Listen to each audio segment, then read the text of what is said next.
Sonia. Bien.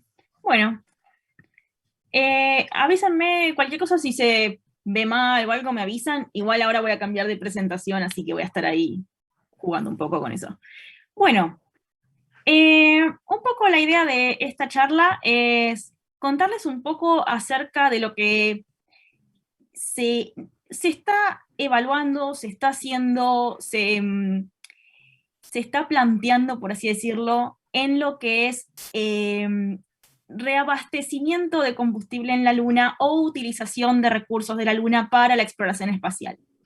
En específico, voy a estar contándoles acerca del análisis de trayectorias hacia la Luna para este tipo de actividades, que fue lo que yo tuve que hacer para mi tesis de maestría, pero también contarles un poquito un poquito del contexto, no solamente la matemática y todo eso, que es más bien secundario el tema de la matemática y las simulaciones, y un poco contarles el contexto de qué es lo que se está planteando para llegar hasta acá. Bueno, primero que nada, como les decía, voy a arrancar con un poco de contexto, después vamos a hablar de las estrategias de reabastecimiento, qué órbitas se consideran como para reducir el problema, algunos modelos, las simulaciones, un poquito de números de matemática, pero muy por arriba. Algunos resultados, cosa de que puedan ver cómo se ven estos resultados para poder evaluarlos, y algunas conclusiones. Algo importante, aquellos chicos que quieran rendir esto como para la AFC, no se preocupen por el tema de los modelos, las simulaciones y todo eso, porque eso lo cuento más a modo informativo. La idea de acá es que se lleven el concepto y que se lleven un poco cuál es la problemática, cuáles son los desafíos, por qué se está buscando, cuáles son las ventajas, y bueno, un poco todo lo que hace a esto un problema, digamos, sí, un problema para resolver. La idea es que más o menos dure 1 horita y media, estimo que estaremos por ahí, no creo que más que eso. Y bueno, ahora voy a hacer el cambio de presentación porque voy a reutilizar una presentación que di en el planetario solamente para dar un contexto, es una versión muy resumida, así que bueno, si lo quieren ver completo, pueden ir a ver, es una presentación que hice hace un par de meses en el planetario, pero voy a cambiar a ver si se sale, ahora sí, y voy a poner esta.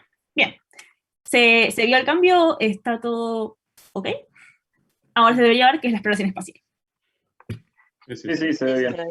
Perfecto. Bueno, como el problema de reabastecer en la Luna tiene un enfoque muy, muy particular en la exploración espacial, me parecía importante que sepamos de qué estamos hablando, que sepamos a qué nos referimos con exploración espacial, cuáles son los desafíos y, bueno, un poco el contexto. Entonces, para empezar, definamos a la exploración espacial como el uso de la ciencia y la tecnología para estudiar el espacio, tanto desde el punto de vista científico como económico. No solamente explorar el espacio con fines científicos, también hay fines comerciales, hay fines de uso de recursos y todo eso. Es un ámbito complejo. Y se puede hacer de forma robótica, que ya lo estuvimos viendo con los robots en Marte, con los robots en la Luna, incluso con otros tipos de misiones como son el Hubble o como son el Cassini, o también, por supuesto, se puede hacer de forma tripulada. Vamos a empezar con la exploración tripulada, que lo más conocido es, por supuesto, el programa Apolo. Con el programa Apolo, para dar un contexto, fueron un total de 24 personas a la Luna, trajeron más de 350 kilogramos de material lunar, que es una locura.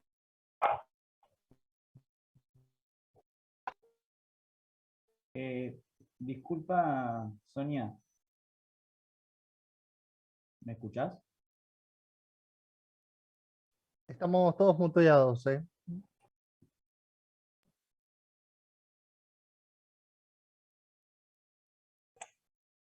Ahí está, Sonia. no me podía desmutear y no sabía cómo hacerlo, porque como estoy compartiendo pantalla medio... ahora sí, bien. ¿Iban a hacer una pregunta? Sí, hay un chico que se le salió y estaba esperando que lo acepten de nuevo, no sé por qué. Ah, a ver, un momento. Bien, yo he admitido 2 personas. Así seguimos. Gracias. No, por favor. Bueno, entonces, estaba en el tema de la exploración tripulada. Con los programas Apolo no solamente se mostró que el humano podía llegar a la Luna, sino que también se hizo mucha investigación científica. Y por supuesto, se sentaron las bases para futuras misiones tripuladas. Esto es importante para lo que vamos a estar hablando ahora, porque todo esto de ir de vuelta a la Luna tiene que ver con esto, con sentar bases para futuras misiones. Bien, ahora veamos el tema de las misiones no tripuladas o robóticas, que si bien uno se lo imagina como un robot o un Curiosity, un rover andando en Marte, no necesariamente tiene que ser así. Puede ser tranquilamente un satélite, como es el Hubble, que es uno de los mayores contribuyentes a la ciencia.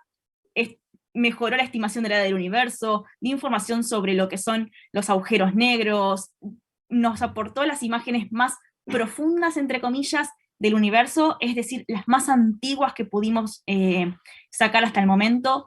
Es realmente una herramienta de exploración espacial impresionante. Y bueno, esto nos lleva, por supuesto, al eterno debate en la industria espacial, que es, ¿qué se hace? ¿Exploración tripulada o robótica? Y bueno, acá no me voy a meter mucho en el tema.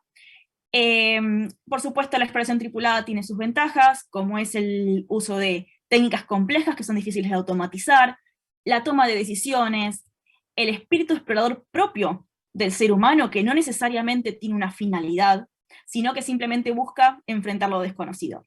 Versus la exploración robótica, que en general es más económica, tiene más flexibilidad ante los riesgos, menores limitaciones tecnológicas porque no hace falta que sobreviva un ser humano de ida y de vuelta, entonces es menos complejo.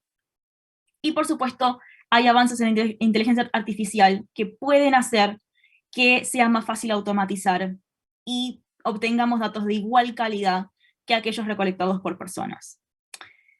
Bien, con esto voy a pasar a darles un breve recuento de algunas cosas que se avanzaron en los últimos años, como para llegar al punto en el que estamos ahora.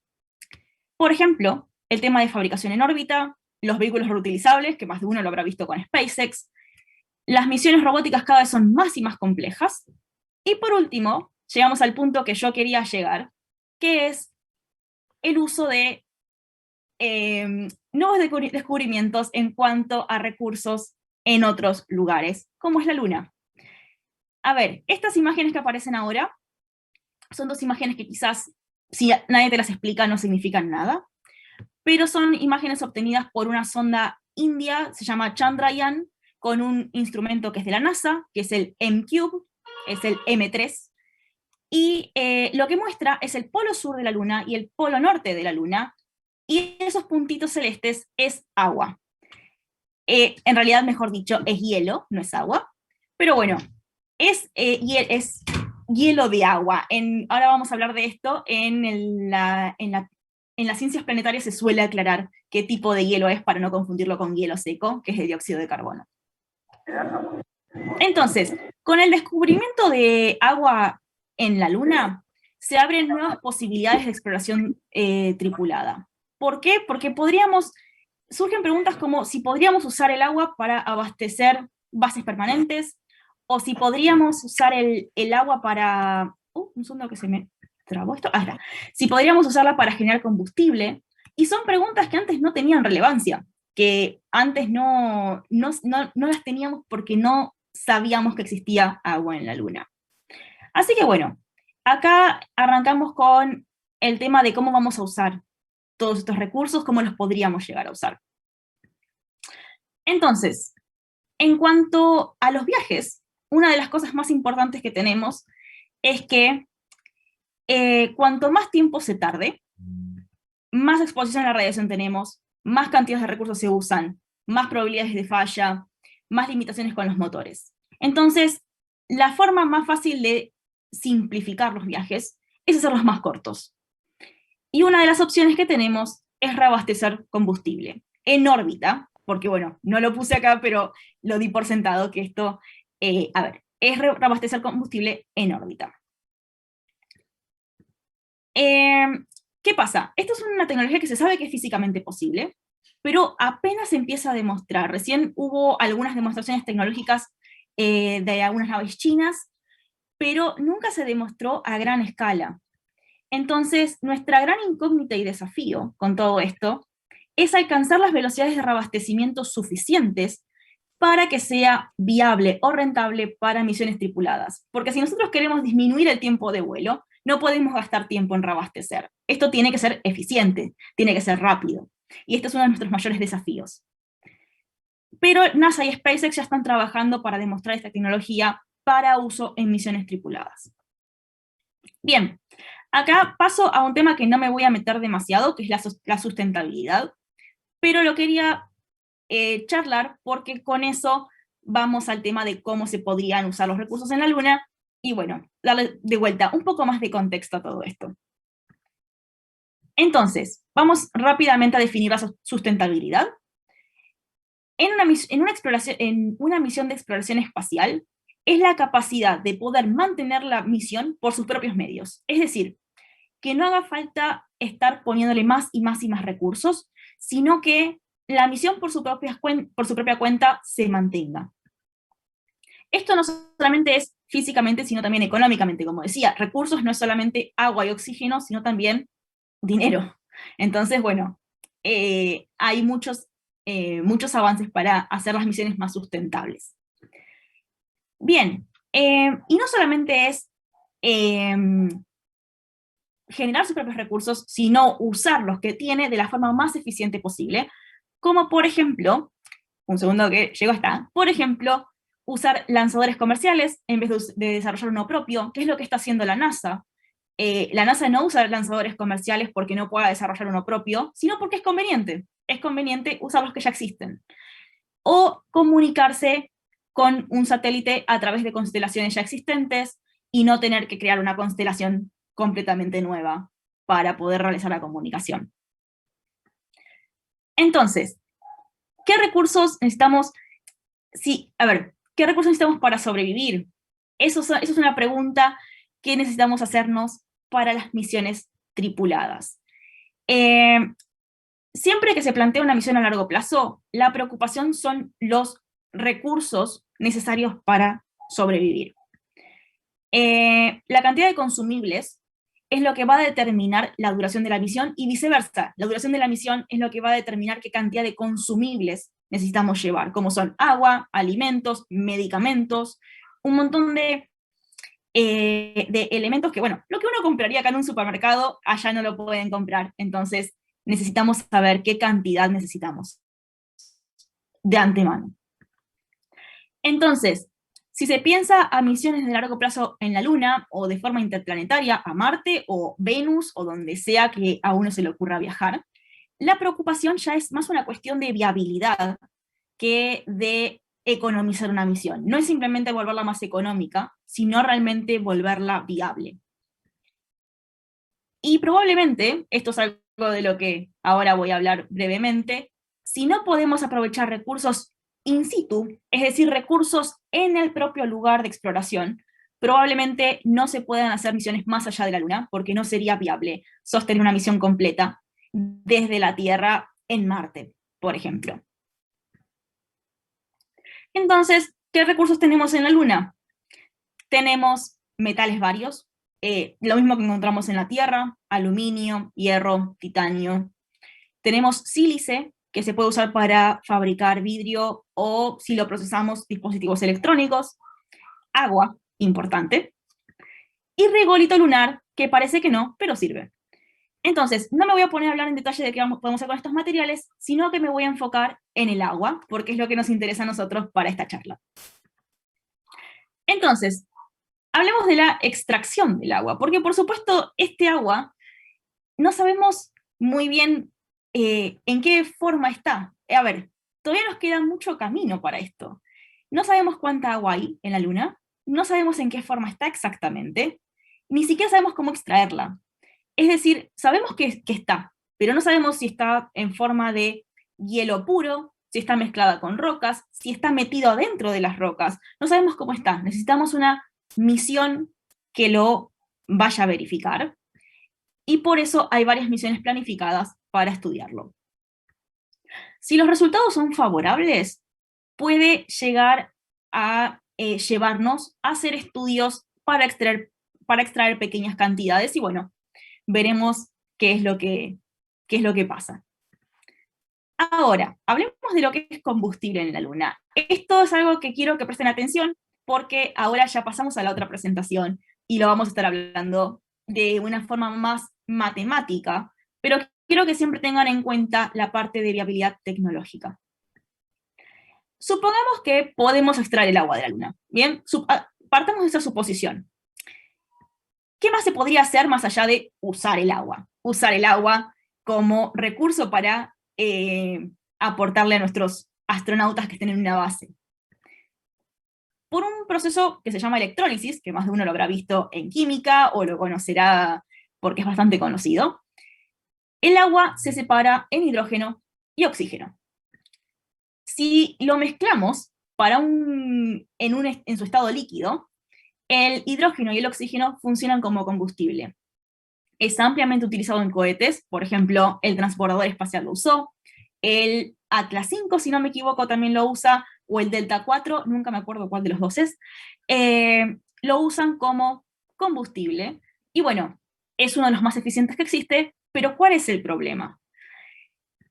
Se necesitan grandes cantidades de agua, porque no podemos fabricar un poquito de combustible. Estas bestias consumen toneladas y toneladas de combustible, entonces realmente necesitamos pensarlo en grande, necesitamos pensarlo en escala. Después, hay grandes cantidades de energías involucradas, la electrólisis y todos los procesos involucrados en este proceso, bueno, valga la redundancia, todos los procesos involucrados en el extraer agua y combustible, requieren mucha energía para funcionar. Después, la capacidad de almacenamiento, ¿cómo vamos a hacer para almacenar estos combustibles? Por ejemplo, el hidrógeno líquido es famoso, o bueno, infame, en realidad, por sus complicaciones para almacenarse. Por eso es que el transbordador espacial, por ejemplo, tenía ese tanque gigante, el tanque naranja, era gigantesco al lado del transbordador, es porque tiene una muy baja densidad, y bueno, no es posible almacenarlo de forma más pequeña. Y bueno, eso también trae complicaciones a la hora de almacenarlo. Pero bueno, tenemos también la infraestructura, y de eso un poquito vamos a estar hablando ahora en lo que es trayectorias a la Luna para la utilización de combustible. Porque una vez que obtuvimos ese combustible, supongamos que lo pudimos hacer, pudimos extraer el agua, pasamos el desafío de la energía, podemos almacenarlo, ¿y ahora qué? ¿Cómo se usa ese combustible? Y bueno, eso fue un poco la temática de mi tesis y de lo que les voy a estar contando un poquito ahora. Porque bueno, por supuesto, a veces antes de meternos en un desafío tecnológico, hace falta saber si vale la pena. Y saber si vale la pena a veces es más matemático que tecnológico. Así que bueno, vuelvo a la otra presentación. Bien, veamos esto. Ahí va. Y vuelvo para acá. Bien, ahí se debería ver la otra presentación de nuevo. Y ahora retomamos lo que es, lo que es nuestro tema de trayectorias a la Luna para el uso de combustibles. Entonces, volvamos a ver esto. ¿Por qué el polo sur de la Luna? Es decir, fíjense que cuando yo les mostré el grafiquito de la Luna, les mostré los polos. Y había uno que era de particular interés, porque tenía mucha más cantidad de recursos, se lo veía en la imagen, y es el polo sur de la Luna. Eso lo van a ver en los gráficos de la NASA, lo van a ver en la información que dan las agencias espaciales, que siempre se menciona el polo sur de la Luna, el polo sur de la Luna, siempre son bases en ese área. ¿Por qué? Primero que nada, tiene grandes cantidades de recursos, especialmente agua, en sus cráteres de penumbra permanente. Estos cráteres de penumbra permanente son áreas en la Luna donde el Sol les pega de una manera donde 365 días del año, es decir, todo el tiempo, están a la sombra. Esto les permite mantener el agua congelada por mucho que no haya una atmósfera. Piensen que el agua sin una atmósfera en general se volatiliza, pero como están a bajísimas temperaturas, permite mantenerlo. Y acá yo le puse es hielo de agua, porque bueno, como les decía, en ciencias planetarias se suele aclarar para no confundirlo con hielo seco, que es dióxido de carbono. Y por otro lado, no menor, es que estas regiones, el polo sur de la Luna, tiene constante luz solar, bueno, casi constante. Tenemos, si lo consideramos en 365 días del año terrestre, 200 días son a la luz. Y eso es importantísimo para lo que son operaciones con energía solar o operaciones tripuladas, porque permite mantener una cierta temperatura y no enfrentarnos al frío extremo del espacio profundo. Así que bueno, un poco con esto les muestro qué área es a la que estamos apuntando. Se está apuntando al polo sur de la Luna por sus recursos y por su disponibilidad de luz solar. Ahora, pasemos a hablar un poquito de qué ventajas y desventajas tenemos en lo que es el espacio cislunar. Van a ver que uso mucho la expresión espacio cislunar. Esto es porque no es simplemente órbitas de la Luna, sino que también son órbitas cislunares, que son órbitas que aprovechan tanto la gravedad de la Luna como la gravedad de la Tierra. Y por eso se le llama espacio cislunar, porque no es específicamente en órbita lunar. Cislunar significa en las inmediaciones de la Luna, y en general se define como el espacio que está entre la Tierra y la Luna. Así que bueno, ¿qué tenemos en el uso? ¿Qué ventajas y desventajas tenemos? ¿Qué desafíos? En cuanto a ventajas, aunque llame la atención, es que es relativamente sencillo de acceder. Si bien uno dice, bueno, y si es relativamente sencillo de acceder, ¿por qué no se fue o por qué no se va más seguido? Y eso es simplemente una limitación en los cohetes. Pero una vez que estamos en órbita, acceder al espacio cislunar es relativamente sencillo. Después es posible regresar en caso de emergencias, en caso de fallas. Fíjense que en el Apolo 13 se les reventó medio cohete y aún así pudieron volver a salvo. Eso es porque tenemos tiempos de vuelo mucho menores que, por ejemplo, a Marte. A Marte estamos hablando de al menos 6 meses, y a la Luna estamos hablando de, en el orden de días, 3, 4 días. Después, otra de las ventajas, o en realidad más que ventajas, es un interés. Es que podría llegar a reducir la energía necesaria para alcanzar otros destinos. Ahí es un poco complejo, no voy a meterme en detalles, pero lo que nos permitiría esto de tener menos energía es que podemos usar sistemas de propulsión menos potentes, transportaríamos menos masa y reduciríamos los tiempos de vuelo. Entonces, fíjense que son ventajas interesantes, especialmente en lo que es reducción de tiempo de vuelo, que cuando hablamos de misiones tripuladas es una de las principales cosas que se quiere lograr, bajar el tiempo de vuelo. Ahora vamos a hablar del tema de los criterios para evaluar qué estrategias es mejor o peor. Después, en cuanto a desafíos, acá es donde la gente que quizás no está muy de acuerdo en usar la Luna como punto de partida, tiene algunas razones. Por un lado, partir desde la Luna complejiza las operaciones a otros destinos, especialmente si son misiones tripuladas, porque ahora no solamente partimos desde la Tierra y vamos a Marte, sino que vamos desde la Tierra a la Luna, y de la Luna vamos a Marte. Son más pasos a seguir, y si uno más o menos sabe cuáles son las preocupaciones con misiones tripuladas, sabe que una de las grandes preocupaciones son los riesgos operativos. Uno no quiere que nada falle, y cuando vos tenés más pasos a seguir, tenés más chances de que algo no vaya bien.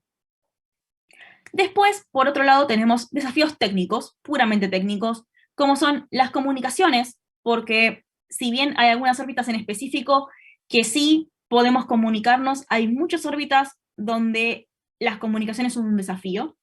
La navegación de precisión es dificilísimo porque no tenemos GPS. En la Luna no hay un GPS que nos permita ubicarnos. Entonces, ¿con qué nos ubicamos?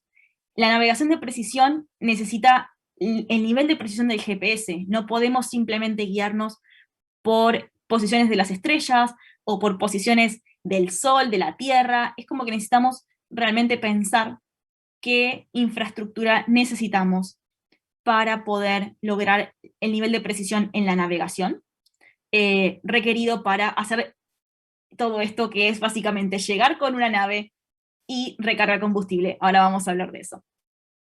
Y por último, un gran desafío técnico que suena un poco absurdo, pero bueno, lo es el sistema de reabastecimiento en sí, que como hablaba anteriormente, y por eso les quise mostrar esa presentación de antes, es algo que recién se está empezando a probar, es algo que, ya les digo, se sabe que es físicamente posible, ya se estuvo demostrando un poco, pero tenemos desafíos en cuanto a los tiempos.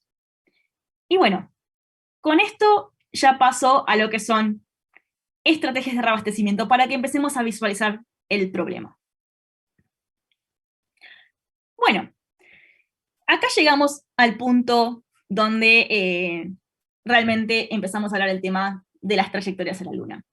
Entonces, por supuesto, para reabastecer combustible tenemos estrategias infinitas.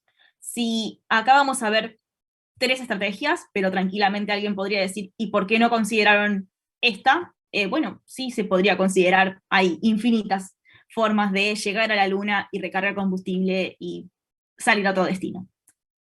Entonces, vamos a tener 3 estrategias y las vamos a ver una por una.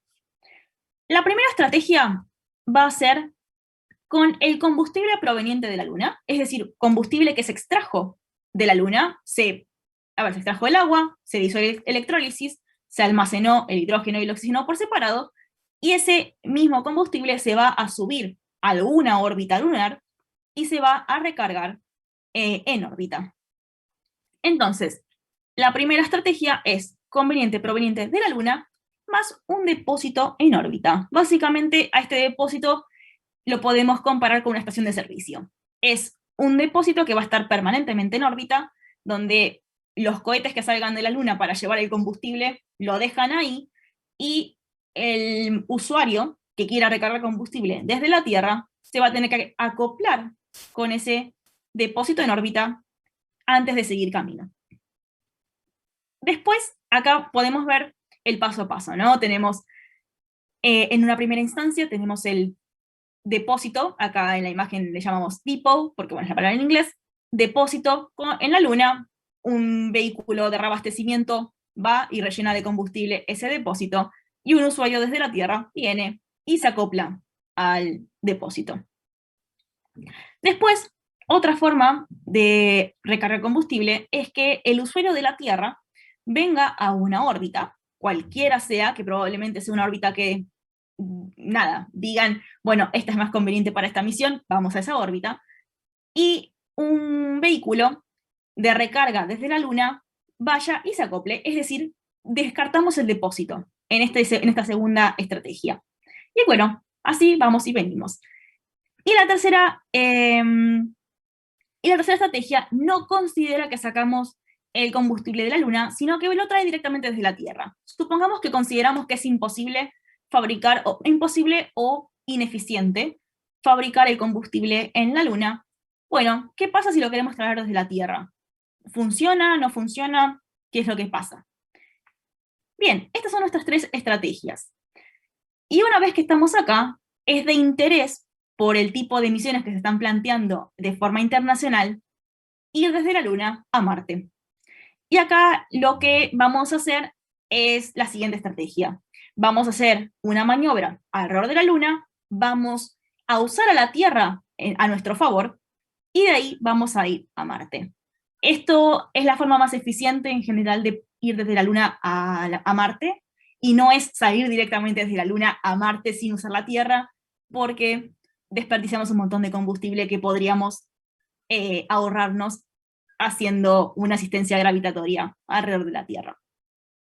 Y en esta imagen pueden ver un poco por qué el ir primero a la Luna complejiza las operaciones.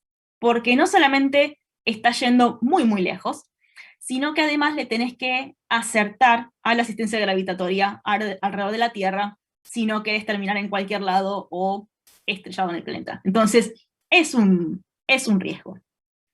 Así que bueno, hasta acá llegamos con lo que son estrategias. Hasta acá lo que vimos fueron qué estrategias se van a considerar en este estudio, pero tranquilamente ustedes podrían pensar otra y se podría evaluar. Entonces, antes de continuar, voy a hacerles una pequeña introducción a algunos términos para que estemos todos hablando el mismo idioma y no nos perdamos en el camino. Primero vamos a tener lo que es delta V. El delta V, eso van a escuchar que lo menciono mucho, es una forma de medir la energía necesaria para cambiar una trayectoria. Por ejemplo, si yo tengo una órbita alrededor de la Tierra, yo vengo orbitando la Tierra y aplico un delta V para ir a la Luna, lo que estoy haciendo es cambiar mi trayectoria alrededor de la Tierra a una trayectoria que vaya desde la Tierra a la Luna. Y ahí vamos a aplicar un delta V, un cambio de energía. El delta V está directamente relacionado con el combustible necesario. La ecuación que los relaciona es la ecuación del cohete de Tsiolkovsky. Lo pueden buscar como ecuación del cohete y lo van a encontrar, no hace falta que se acuerden de ese nombre. Pero bueno, Tsiolkovsky es una leyenda en la mecánica orbital, así que seguramente si les interesa el tema, o ya lo van a conocer, o lo van a conocer en el futuro cuando lo estudien un poco más en detalle. Después, en segunda instancia, tenemos el tiempo de vuelo, que es el tiempo que se tarda en llegar de un punto a otro en la trayectoria. El tiempo de vuelo es de suma importancia porque cuanto más tiempo se requiere, más recursos se necesitan. Es decir, si yo tengo astronautas arriba de una nave y vengo con un tiempo de vuelo de un mes, voy a necesitar una cierta cantidad de alimentos. Si yo tengo un tiempo de vuelo de 2 meses, necesito por lo menos el doble. Entonces, cuanto menos tiempo de vuelo tengamos, mejor va a ser para la misión. Y después van a escuchar que yo menciono 2 tipos de mecánicas orbitales o 2 tipos de problemas. Uno va a ser la mecánica orbital clásica, o kepleriana, también se la conoce como kepleriana, que es básicamente la mecánica que considera un solo cuerpo gravitatorio. Por ejemplo, un satélite que orbita la Tierra. La Tierra es un cuerpo muy, muy grande, muy masivo, y tenemos un satélite que orbita, y a eso se le llama mecánica orbital clásica, o problemas de los 2 cuerpos también, porque bueno, tenemos 2 cuerpos, uno masivo, uno con masa cero, que uno solo le hace efecto al otro.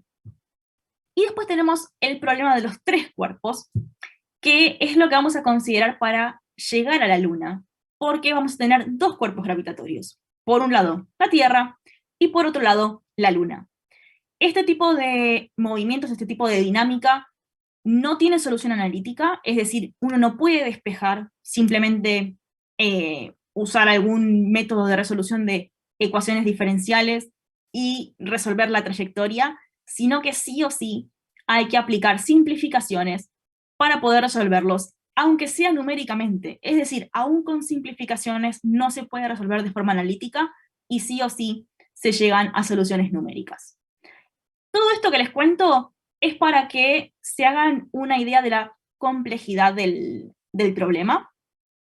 No hace falta que se lo recuerden para, más que nada, aquellos que van a hacer la evaluación, no hace falta que recuerden todo esto, pero sí es para que tengan una idea de qué tipo de cálculos se involucran en estas cuentas. Después, una vez que tengamos hechos los cálculos de, bueno, ¿cuánto delta V, cuánto tiempo de vuelo tardo para cada tipo de trayectoria que calculemos, hay que ver, bueno, cómo consideramos cuál es mejor. O sea, mejor con respecto a qué. Entonces, acá es donde entra el trade-off, que es básicamente la palabra en inglés para solución de compromiso, porque no vamos a tener una única forma de evaluar qué órbita es mejor. Vamos a tener que seleccionar nuestros criterios. La elección de criterios en sí tampoco es única. Va a depender de qué es lo que queramos, perdón. Va a depender de qué es lo que querramos lograr. La solución va a terminar dependiendo de los criterios y del peso que le demos a cada uno, es decir, ¿qué consideramos más importante? ¿Consideramos igual de importante el delta B que el tiempo, o consideramos más importante uno que el otro? En este caso, en el caso que estudié yo, los criterios escogidos fueron los siguientes. Los delta B desde la Tierra hasta la órbita de reabastecimiento, el delta B desde la superficie de la Luna a la órbita de reabastecimiento, porque no se olviden que no es solamente el usuario que va desde la Tierra hasta la Luna, sino que nosotros también tenemos que llevar el combustible desde la Luna hasta la órbita. Entonces, acá es como una especie de encontrarnos en un punto común que sea conveniente para los dos.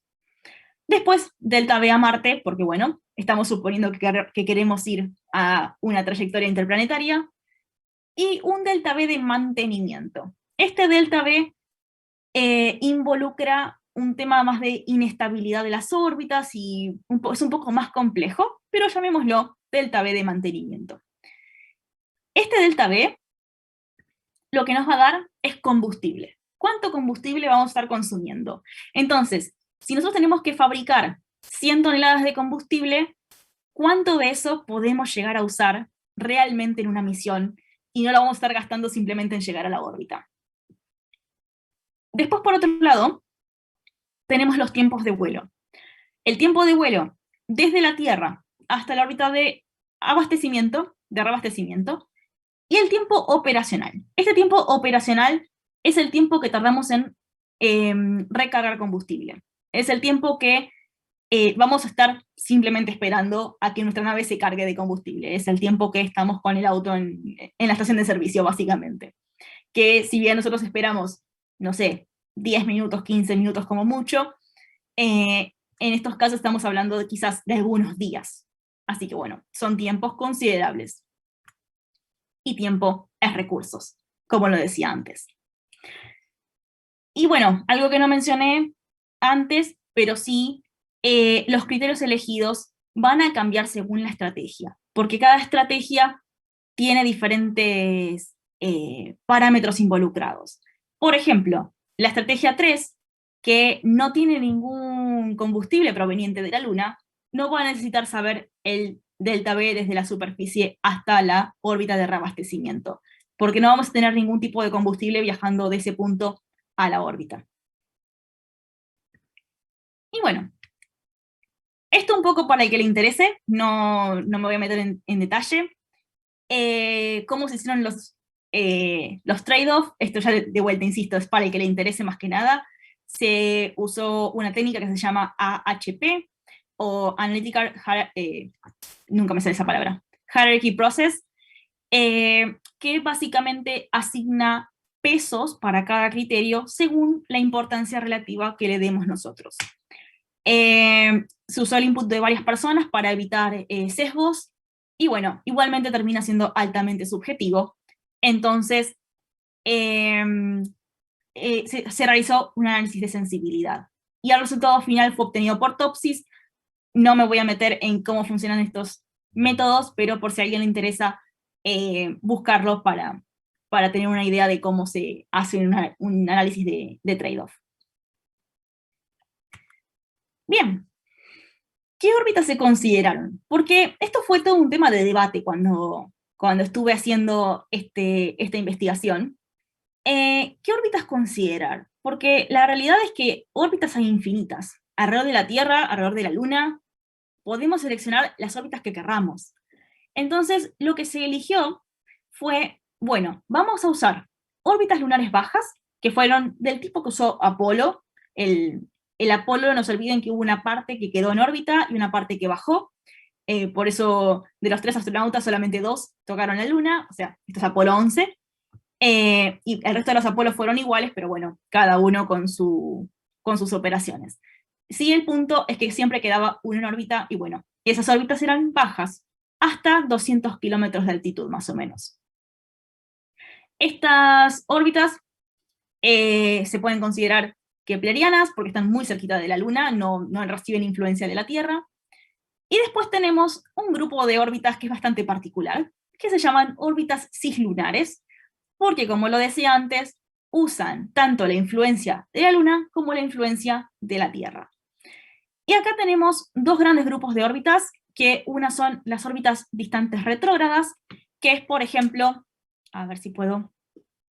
un segundito, ahí está. Por ejemplo, tenemos acá las órbitas estas, que son las distantes retrógradas, que van a ver que cuando arrancan bien cerquita de la Luna, este puntito del medio es la Luna. Cuando arrancan bien ahí cerquita de la Luna, van a ver que tenemos órbitas casi circulares, muy parecidas a lo que es una órbita circular lunar, pero a medida que nos vamos alejando, se van deformando cada vez más y más y más y más.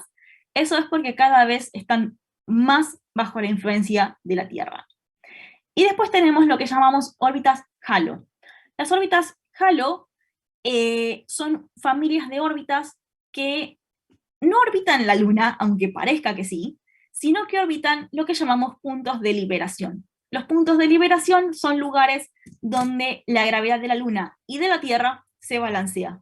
Y bueno, acá tenemos, por ejemplo, órbitas halo del punto de Lagrange 1 y órbitas halo del punto de Lagrange 2, que, por ejemplo, acá va a estar la Tierra más o menos, y acá va a estar la Tierra, y van a ver que estas, por ejemplo, las L1, están... Perdón, un segundito que... Sí, me equivoqué, son al revés. estas son de L2, y estas son de L1. Acá me confundí yo. Las de L1, fíjense que están más cerquita de la Tierra, y las de L2 están más lejos. Bien, ahora vamos a ver un poquito el tema de bueno, para qué se usa cada una, qué ventajas y desventajas tienen y todo ese tipo de cosas. Bien, no me voy a meter de vuelta en detalles porque esto es un tema largo, pero sí les quiero contar el tema de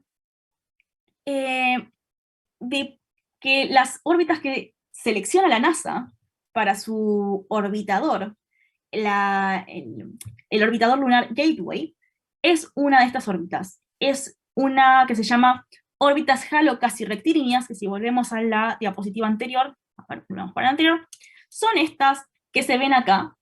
Un segundito, acá.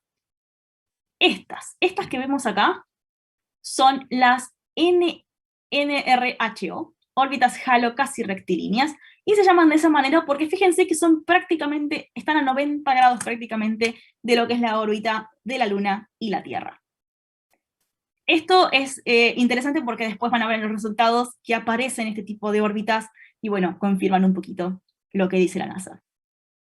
La NASA selecciona este tipo de órbitas porque, según sus estudios, son fáciles de acceder, tienen un buen ambiente para misiones tripuladas, les ayuda a las comunicaciones, no tienen tantos complejos con las comunicaciones, y pueden hacer buenos experimentos científicos.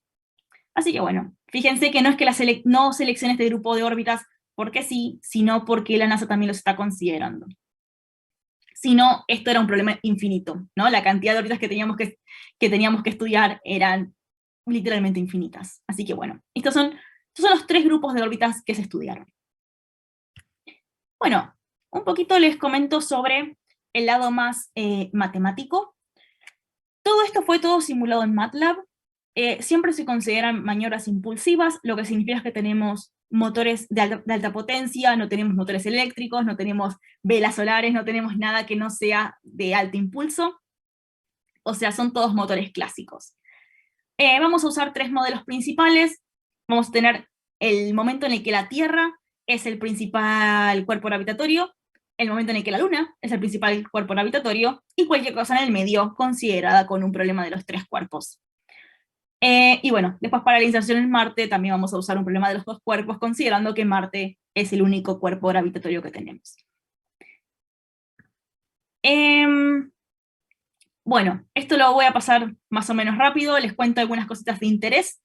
En el problema de los dos cuerpos, siempre que sea en la Tierra y en la Luna, vamos a considerar que no tenemos perturbaciones, lo que significa que es un problema ideal. ¿Por qué esto? Porque como estamos haciendo un análisis muy, muy amplio, no quisimos meternos en cuestiones más específicas. En cuanto tuviéramos mejores resultados, cuando tuviéramos alguna solución en específico, ahí podríamos meternos en soluciones más particulares, con perturbaciones, con movimientos no ideales y todo ese tipo de cosas. Bien. El resto no lo voy a comentar, igualmente les queda la diapositiva si lo quieren ver grabado para ver un poquito más qué se tuvo en cuenta. Después, de vuelta con el problema circular, el problema de los tres cuerpos, perdón. Nosotros consideramos que es circular restringido, lo que significa que consideramos que las órbitas son circulares, las órbitas de la Luna y de la Tierra, y restringido significa que vamos a considerar que la Luna se mueve siempre de la misma manera, siempre tenemos el mismo sistema una y otra vez, los que nos permite encontrar soluciones periódicas. Y eso es importante para las órbitas porque si no sería un dolor de cabeza. Se puede hacer de manera que no sea así, pero bueno, para un primer análisis es una buena forma de arrancar. Bueno, como decíamos, se considera la atracción gravitatoria tanto de la Tierra como de la Luna. Consideramos a la órbita de la Luna alrededor de la Tierra como circular. Y sí nos permite ver órbitas fuera del plano, eso sí, de hecho van a ver que las órbitas NRHO van prácticamente 90 grados con respecto a este plano de la órbita de la Luna alrededor de la Tierra, pero bueno, tiene sus restricciones y se hace así a propósito, porque como no tiene solución analítica, lo tenemos que hacer todo numéricamente y tenemos altos costos computacionales, si no estamos toda la eternidad calculando. Bien, este sistema lo usamos, este problema de los dos cuerpos, lo usamos para calcular las velocidades después de habernos insertado en la trayectoria hacia la Luna, lo que llamamos inyección translunar, o TLI por sus siglas en inglés. Después, ¿cuál es la velocidad antes de insertarnos en órbita alrededor de la Luna o alrededor de alguno de los puntos de Lagrange? Y la velocidad después de la inserción orbital, perdón, para lo que son órbitas cislunares, que lo que les decía son esas órbitas que consideran tanto la gravedad de la Tierra como la gravedad de la Luna. Bien. Esto de vuelta, hay un par de consideraciones. Todo lo que son inserciones orbitales se hizo todo de forma tal que es tangencial a la órbita. Es decir, nunca consideramos nunca consideramos inserciones no tangenciales, ni tampoco inserciones fuera del plano. Y otra cosa es que siempre consideramos que se hacen en el eje Y del sistema Tierra-Luna. Eso es de vuelta para disminuir el costo computacional de estas cuentas. Tiene muy bajo error, para una primera aproximación va muy bien. Y la inyección translunar se hace tangencial a órbita terrestre. Nuevamente lo hacemos tangencial para no tener que lidiar con movimientos fuera del plano. Estas limitaciones nos ahorran tiempo computacional y mantiene buenos resultados con menos de 10% de error versus modelos más complejos. Vamos a ver algunos resultados, como para que vean después de tanta charla cómo se ven estos resultados. Por un lado tenemos, acá les muestro unas trayectorias desde Leo a órbitas Halo de la familia L2 Sur. Las L2 Sur son el tipo de órbitas que está considerando la NASA para su Gateway. Se llaman de esta manera porque cada punto de Lagrange, cada L1 y L2, tiene dos formas de armar órbitas, ya sea por encima o por debajo, y básicamente por eso son norte o sur. Es una forma de identificarlos matemáticamente. Y bueno, acá lo que vemos es que, a ver, vamos a ver ahí. Lo que tenemos acá es nuestras órbitas. Tenemos desde las más planitas, que son estas, toda la vuelta hasta las más verticales. Todas estas son todas órbitas en L2 sur. Y lo que tenemos acá es que partimos desde la Tierra y vamos hacia estas órbitas. Y fíjense que tenemos este diagrama en S prácticamente, que después lo vamos a ver, creo que tengo, no, es el anterior, vamos a la diapositiva anterior, que es muy parecido a esto, a esta trayectoria. Esta es una trayectoria a órbita baja lunar, similar a lo que hizo Apolo, y fíjense que si ustedes buscan cuál fue la trayectoria de Apolo, les aparece esta S, por así decirlo. Esto es típico de una simulación en el problema de los tres cuerpos. Y bueno, pero a nosotros lo que nos interesaba no era tanto la forma de la órbita, aunque sí es importante porque nos ayuda a interpretar los resultados, sino que tenemos acá nuestros delta V. Recuerden que el delta V se asocia con el combustible necesario. Y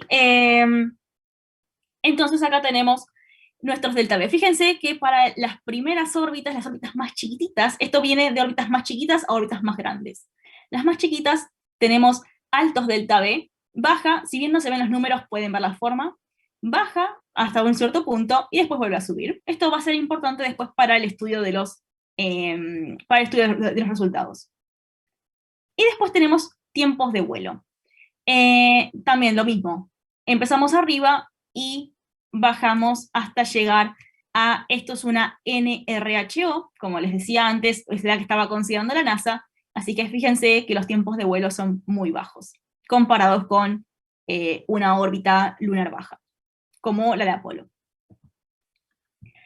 Bien, después acá vamos a ver algunos resultados desde estas mismas familias de órbitas, desde las L2 sur hasta la Luna. Es decir, fíjense que tenemos una cierta distancia desde estas órbitas a la superficie de la Luna, o incluso a órbitas bajas lunares.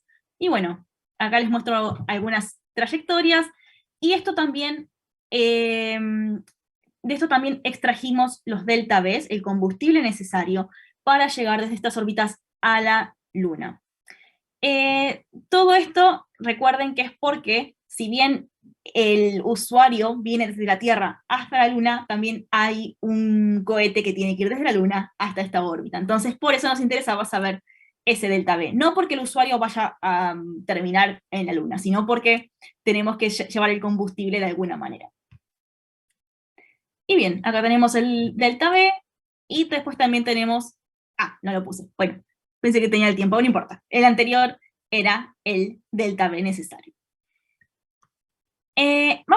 Vamos a ver algunos resultados no favorables. Fíjense qué rara la forma de estas trayectorias. Fíjense cuán alto se va para acá arriba y cuán lejos, esto es la Tierra, cuán lejos deberíamos arrancar. Esto lo que nos dice es que, uno, el método de cálculo no fue el indicado para este tipo de órbitas. Y dos, que son órbitas muy difíciles de acceder, que son órbitas que no se pueden acceder de formas más convencionales, sino que tendríamos que hacer muchos ajustes. Así que bueno, esto, por ejemplo, es una familia L1 norte, la anterior era L2 sur,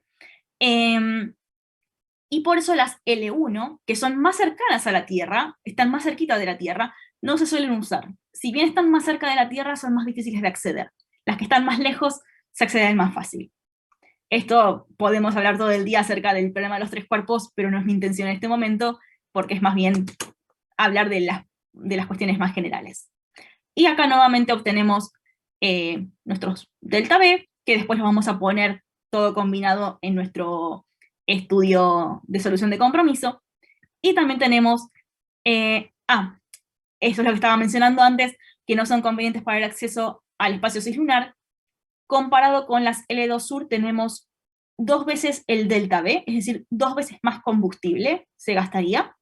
Y después tenemos un tiempo de vuelo también mayor por ese pedazo de trayectoria que se arma, fíjense qué gigante que es, y estamos hablando de un 50% más de tiempo de vuelo. Así que bueno, con todo esto podemos calcular nuestros resultados finales. Con las simulaciones ya hechas y con los resultados que necesitábamos, hay que calcular un puntaje para cada órbita. Básicamente lo que se hace es, se toma el valor numérico de tiempo de vuelo, delta V total, cuánto combustible, cuánto tiempo de vuelo vamos a usar, se lo asocia a los criterios que buscábamos antes, con sus pesos y todo ese tipo de cosas, y se suma para tener un puntaje. Y esto es muy subjetivo, porque por supuesto va a depender de qué consideremos nosotros como importante.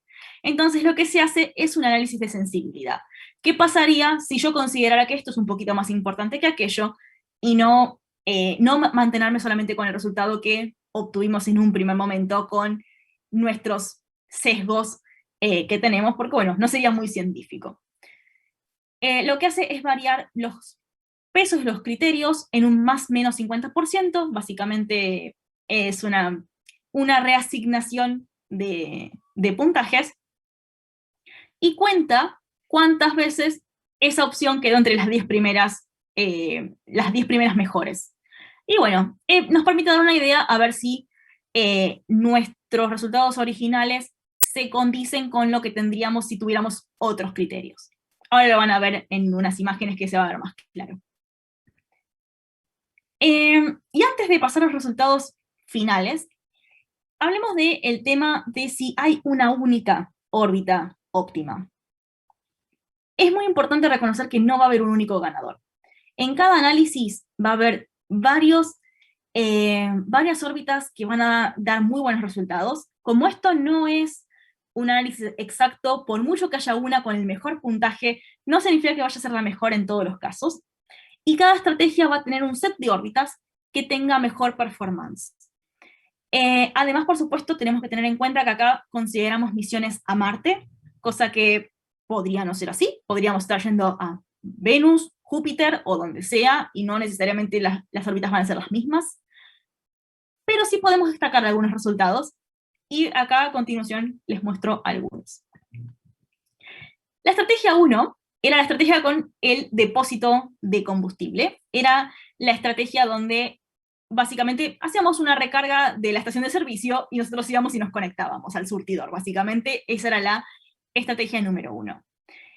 Este estudio favorece una cierta región de órbitas que van más o menos de unos 250 kilómetros a unos 5.000 kilómetros de altitud con respecto a la superficie de la Luna.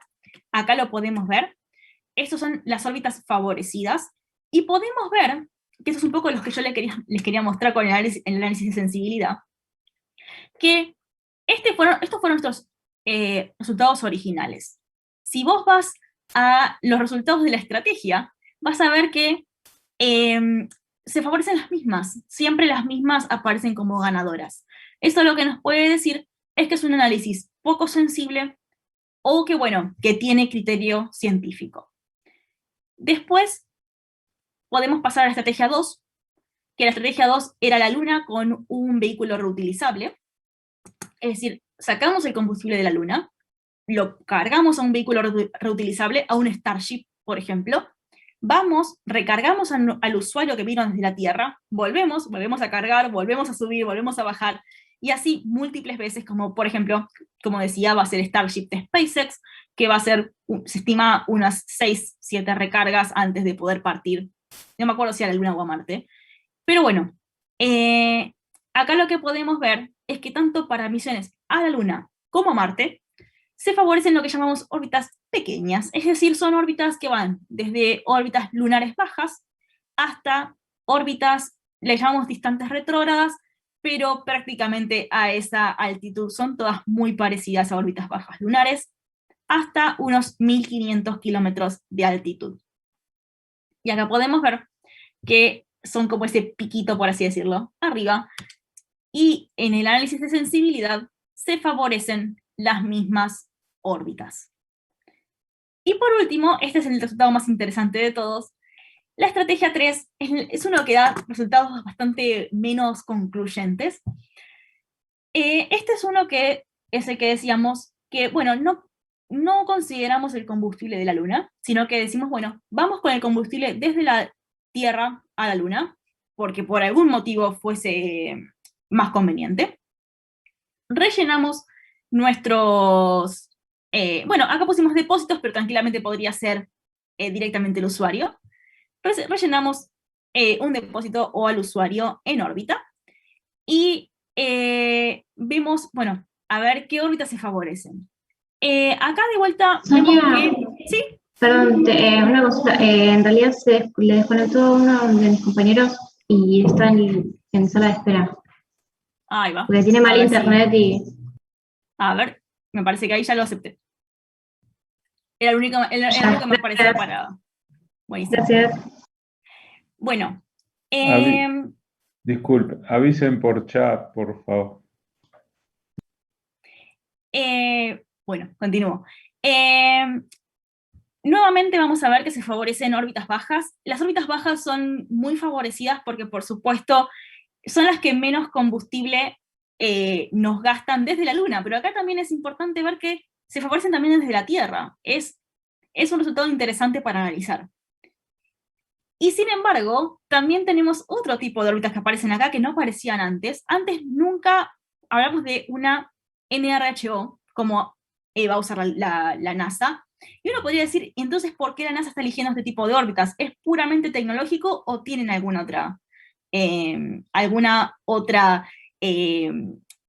otro criterio que diga que son buenas? Y acá es donde podemos ver que, si bien las más favorecidas para ir desde la Tierra a la Luna a recargar son las bajas, también aparecen las NRHO. Y esto es específicamente para misiones que van a volver a ir a la Luna. Es decir, no solamente que recargan en órbita lunar, sino que también van a la Luna. Y antes de que me pregunten por qué quisiéramos hacer eso, es porque si tenemos una masa muy, muy grande para aterrizar, necesitamos recargar combustible, si no tendríamos que llevar una cantidad de combustible impresionante desde la Tierra para poder aterrizar, qué sé yo, 30, 40 toneladas de combustible, de masa, por ejemplo, para un hábitat. Y acá es donde vemos lo que dice la NASA, de que estas órbitas son fáciles de acceder tanto desde la Tierra como desde la Luna. Acceder a la Luna desde estas órbitas es muy sencillo, y por eso acá aparecen como ganadoras. Entonces, yo acá digo, bueno, no estamos todavía para contradecir a la NASA. Si la NASA dice que estas órbitas son buenas, probablemente tengan sus razones. Así que bueno, acá les muestro algunas conclusiones como para que vean un poco el panorama general, de que hay una clara tendencia a favorecer las órbitas bajas, aun cuando el combustible viene desde la Tierra. También se favorecen las órbitas NRHO, que son estas órbitas casi verticales, como les decía antes, para el acceso de la Luna, el acceso a la Luna desde la Tierra, como quiere hacer la NASA, y aún así no hay una única órbita óptima. Siempre va a depender de la misión, va a depender de nuestros criterios, va a depender de un montón de cosas que no estamos teniendo en cuenta acá. Pero bueno, acá tenemos un poco el set de resultados. Pero bueno, no quiero dejar de mencionar de vuelta qué desafíos tenemos hacia el futuro en el espacio cislunar. Tenemos un montón de parámetros que acá no fueron incluidos en ese estudio, que acá no fueron incluidos en el estudio, y otro tanto que todavía no sabemos ni siquiera cómo resolver. Por ejemplo, más allá del reabastecimiento, las misiones tripuladas en general van a tener problemas con las comunicaciones, porque estamos muy lejos de la Tierra, y hay veces que estamos ocultados por la Luna, que no podemos comunicarnos con la Tierra de forma directa.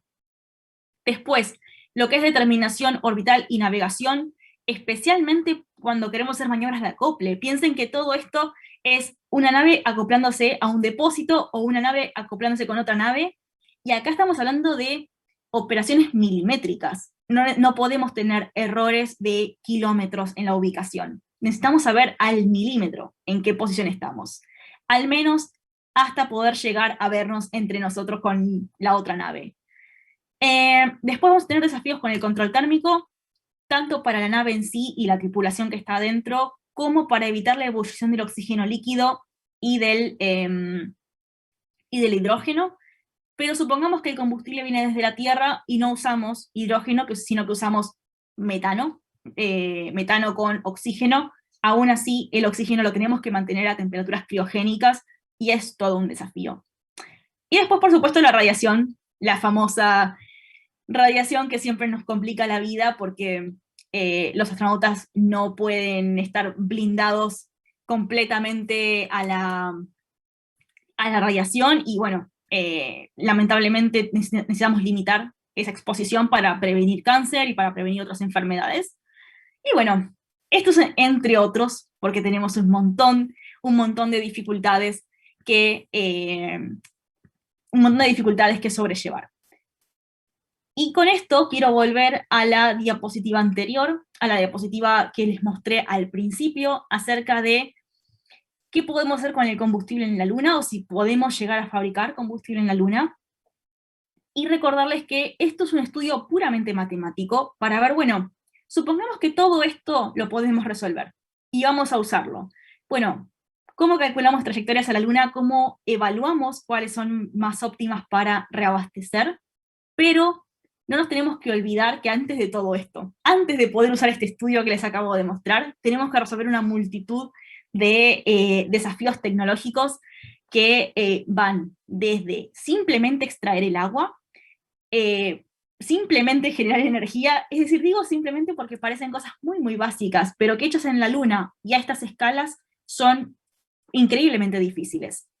Después, por supuesto, habrá que resolver el tema más de la tecnología de las naves en sí, como son las comunicaciones, la navegación y todo ese tipo de cuestiones que hacen que un problema relativamente sencillo de plantear, incluso de resolver, porque si bien tiene su complejidad matemática, no es algo increíblemente difícil de resolver, se vuelva casi que de ciencia ficción. Pero bueno, esto se está trabajando, de hecho es algo que se está planteando en las grandes agencias espaciales, y a esto es con lo que quiero terminar en la siguiente diapositiva. La gran pregunta acá es si ir directamente a Marte sería más fácil que reabastecer en la Luna. Es decir, esto es algo que se plantea, hay mucha gente que lo plantea, y la verdad es que tienen un punto, porque la verdad es que probablemente sería más fácil ir a Marte directamente antes que reabastecer en la Luna. El tema es si es posible. Si necesitaríamos ir a la Luna primero, o si realmente podemos partir a Marte desde acá. Después, otra cosa que hay que tener en cuenta, la Luna es un buen lugar para hacer misiones de prueba. ¿Queremos reabastecer combustible en Marte? ¿Por qué no lo hacemos primero en la Luna? ¿O queremos hacer extracción o generación de combustible en Marte? Bueno, probemos sistemas en la Luna, aunque no tengamos exactamente lo mismo que tenemos en Marte, por lo menos de forma equivalente. Y esto es un poco la idea de por qué primero volver a la Luna antes de ir a Marte. Estos sistemas nos sirven de base para estudiar futuros sistemas que podemos usar en Marte, incluso destinos más alejados, Titán, o bueno, donde quieran que podamos llegar a ir en el futuro. Y bueno, finalmente terminar diciendo, ¿no?, que cualquier cosa que vaya a fallar, mejor que lo haga camino a la Luna y no camino a Marte, porque por lo menos para volver de la Luna a la Tierra tenemos un par de días y no un par de meses, como pasaría volviendo de Marte para el planeta. Así que bueno, con esto un poco los cierro y dejo que me hagan preguntas, seguramente alguna habrá. Y bueno, un poco les quería contar acerca de todo esto, de qué consideraciones se hacen, y un poco adentrarlos en este mundo que no es de ciencia ficción, si bien lo parece, y se está estudiando en todo el mundo. Así que bueno, con eso cierro. Gracias, Sonia. Muy, muy bueno. Muy difícil, pero muy, muy interesante. Vamos a ver si hay alguien que quiera preguntar algo. Sí, hola, ¿cómo andan? Buenas tardes. ¿Qué tal? Muy magnífico toda la presentación, imagino que nada, muy grosa. Eh, yo como que quiero entender por ahí la magnitud que tienen los motores o el combustible una vez ya en órbita, ¿no? O en camino en el espacio.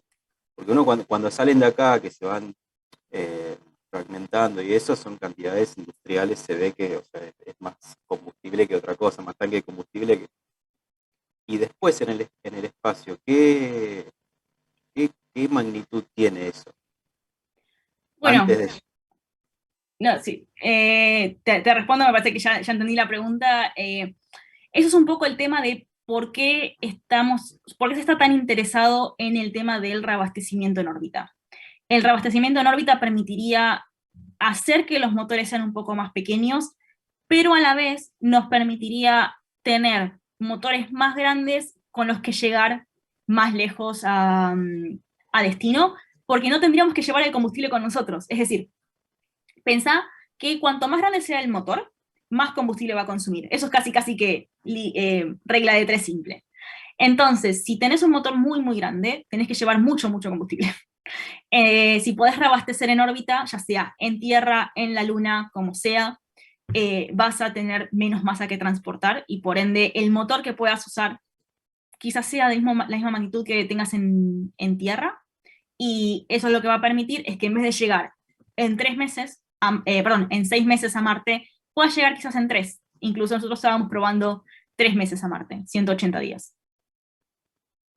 Ahí, Francesco, si querés hablar, que tenés la mano levantada.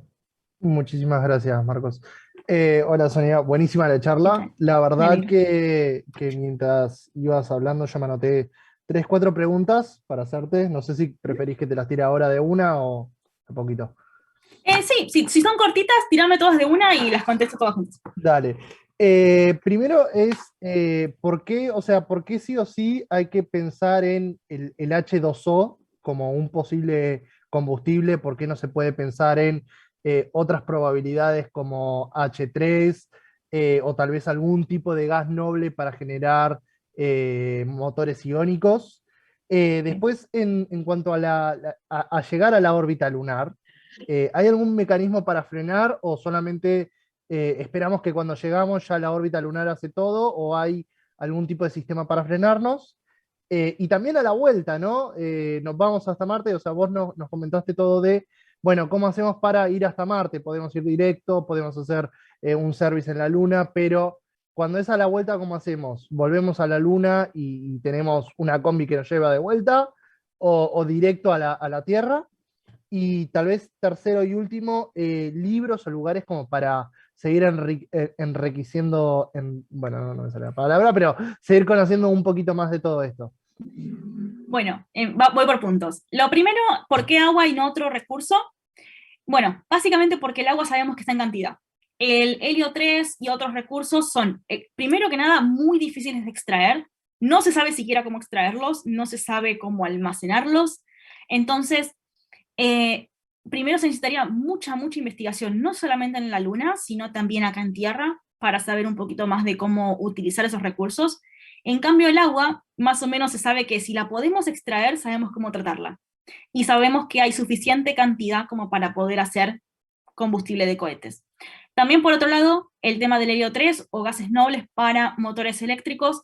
La realidad es que la cantidad de combustible que se necesita para ese tipo de emisiones ya es suficientemente poca, y son motores que en general no son muy impulsivos, en general van desarrollando su impulso con el tiempo, entonces no se suelen plantear para misiones tripuladas. Digo no se suelen plantear porque se han planteado, pero no es lo usual. Lo más común es plantear misiones con motores químicos convencionales. Después, por otro lado, para frenar en la Luna, usamos los mismos motores. El mismo motor que nos llevó a la órbita, a la inserción lunar, nos frena en la órbita que corresponda. No se usa ningún tipo de captura balística, ni mucho menos, porque estamos considerando todas órbitas misiones tripuladas. Así que bueno, como son misiones tripuladas, queremos el menor margen de error, el menor tiempo, y todo se hace con motores. Todo se hace a la fuerza, básicamente. Y por último, para regresar de Marte a la Tierra o a la Luna, donde sea, básicamente nosotros dijimos, es otro problema. Nosotros hicimos así y es otro problema. Pero, ¿qué podemos llegar a hacer? Ahí es donde los aprendizajes en la Luna nos pueden llegar a ayudar. Porque se sabe que en Marte hay hielo seco, hay dióxido de carbono, hay mucho dióxido de carbono en la atmósfera, y con eso podemos llegar a hacer metano. Metano y oxígeno. De hecho, al día de hoy ya hubo una misión en Marte, dentro de la misión Perseverance, que probó que se puede generar grandes cantidades de oxígeno a partir de reacciones muy, muy sencillas en Marte, y bueno, ya lo hizo hace un par de semanas, diría yo, un par de meses, lo lograron hacer en Marte, así que se sabe que se puede hacer. El tema es, bueno, todo el mecanismo de reabastecimiento es lo que podríamos probar en la Luna antes de hacerlo en Marte. Y bueno, después, libros hay infinidad. Pueden empezar desde algo bastante más, no sé si llamarlo sencillo, pero sí más básico, en el sentido no básico en cuanto a dificultad, sino básico en cuanto a conceptos, como es un libro que se llama Fundamentos de Astrodinámica de Vallado, o el mismo nombre, pero de Beitan Müller. Hay varios libros que, si ustedes buscan Fundamentos de Astrodinámica, lo van a encontrar, y bueno, si después quieren alguno más específico del problema de los tres cuerpos y todo eso, me pueden preguntar, porque esos ya son un poquito más complejos. Tenemos preguntas en el chat y Pablo Latorre también levantó la mano. No sé qué preferís. Si quieren, respondemos 2 o 3 del chat y le doy la Dale. palabra a Pablo. Bien, acá Martina pregunta, en caso de pasar primero por la Luna, ¿debería también considerarse el hecho de que estén en oposición los planetas? Por supuesto, 100%. Siempre que se quiera hacer, por eso estas maniobras son tan complejas. Siempre que se quiere ir desde la Luna a Marte o de la Luna a otro planeta, hay que considerar cómo está la disposición geométrica. No es solamente llegar, es ver cómo va a estar dispuesto cómo van a estar dispuestos los planetas. Después, Santiago dice, el factor humano también afectaría mucho, una misión tripulada a Marte podría tardar unos 200 días tranquilamente. Sí, 100%, y por eso que se quieren reducir los tiempos de vuelo, no solamente por cuestiones de almacenamiento, de consumibles, sino también cuestiones fisiológicas y psicológicas. Así que bueno, si querés pasamos a las preguntas de... Dale, Pablo estaba primero. Hola, Sonia, no sé si se me escucha bien ahí. Perfecto. Sí. Tenía 2 preguntas rápidas más que nada. La primera es, cuando explicaste el hecho el coste computacional que llevó todas las órbitas en general, y que después dijiste que no se habían considerado varias cosas más para elegir qué tipo de órbita, ¿quiere decir que cuando consideres más cosas hay que recalcular todo eso, o simplemente se va delimitando cada vez más qué órbita elegir? No sé si Bien, se me entiende la pregunta. sí, perfecto. Sí, bueno, la idea de este estudio era un poco limitar antes de seguir estudiando. Entonces, nosotros podemos ver tranquilamente que tanto la literatura como nuestros resultados dicen que L1 es un mal lugar para ir. Y bueno, no vamos a gastar recursos computacionales aún más avanzados para hacer cálculos a L1. Vamos a, no sé, ver L2, alguna que otra DRO, que son estas órbitas distantes retrógradas, que el único motivo por el cual las diferenciamos de las órbitas bajas lunares es porque son de los tres cuerpos, pero en realidad es puramente matemático la diferenciación. Y bueno, la idea es limitar antes de hacer un estudio más avanzado, y con ese estudio más avanzado también limitar, y así sucesivamente hasta llegar a estudios prácticamente realistas o súper realistas de 3, 4, 5 órbitas, no más que eso. Entiendo. Nicolás. No, perdón. Perdón. Y la segunda pregunta era con respecto a, había una diapositiva en donde venía de la Luna, volvía hacia la Tierra como para una misión a Marte, utilizando Sí. la gravedad. No sé si es que no lo comprendí bien, es que vamos de la Tierra a la Luna, se restablece el combustible y se vuelve a la Tierra para impulsarse de vuelta a Marte, o bueno, por ejemplo, Marte, ¿no? Sí. ¿Esa sería la idea? Sí, pero no se vuelve a la Tierra, o sea, no se vuelve a órbita terrestre. Lo que se hace es se aprovecha el campo gravitatorio de la Tierra para impulsarnos. Es decir, se hace lo que se dice una asistencia gravitatoria. Se usa la energía de la órbita terrestre para disminuir la cantidad de combustible que necesitamos usar. Entiendo, gracias. Buenísimo. Creo que era Lucas el que estaba antes que Nicolás. Perfecto. Sí.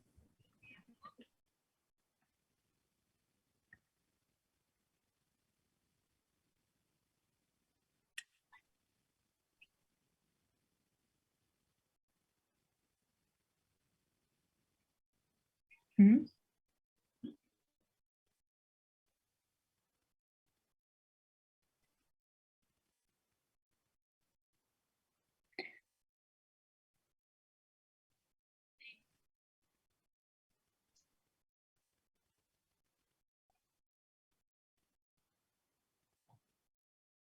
Sí, sí, bueno, ese es un poco el tema de por qué, con lo último que dijiste, es por qué también se consideran los reabastecimientos en la Luna y no solamente en órbita terrestre.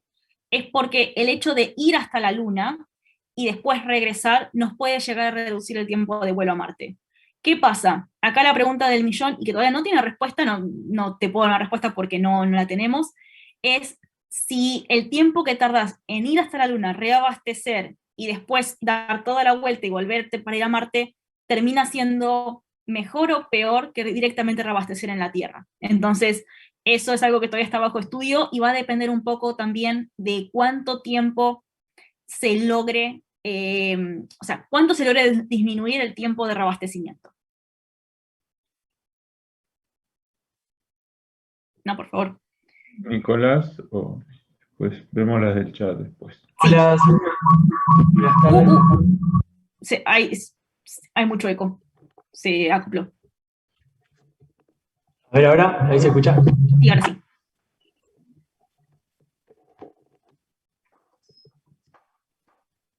¿Está? Sí, ahora sí. Pasa que tengo el equipo de música y lo tenía enchufado en la tele, por eso me hacía eco. Bueno, primero agradecerte, buenas tardes. Estuvo más que interesante la charla. Yo que soy de aeronáutica, siempre me interesó mucho todo el lado aeroespacial, así que nada, muchas gracias. Y quería consultarte por lo que mencionabas sobre el problema de los tres cuerpos, que no tenía solución analítica. Entiendo que los tres cuerpos vendrían a ser la Tierra, la Luna y la nave, digamos. Sí. Y en el caso de emprender el viaje a Marte, si hay un punto en el cual pasen de ser tres cuerpos a cuatro cuerpos y qué pasaría en ese sentido. Bien, es una buena pregunta y de hecho tengo en mis referencias una tesis muy interesante de doctorado que habla de ese tema, pero digamos que lo que es básico, lo que es el tipo de estudio que hicimos nosotros, que es muy, muy aproximado, la realidad es que nunca llegas a tener cuatro cuerpos. Lo que pasa es, vos salís de la Luna y en el trayecto que estás entre la Luna y la Tierra tenés tres cuerpos, porque tenés la Luna, la Tierra y tu nave. Cuando estás pasando por la Tierra está tan cerca y es tan masiva que directamente solamente consideras la Tierra. Y cuando salís, después pasas a estar bajo la influencia del Sol, y después pasas a estar bajo la influencia de la Tierra, de Marte.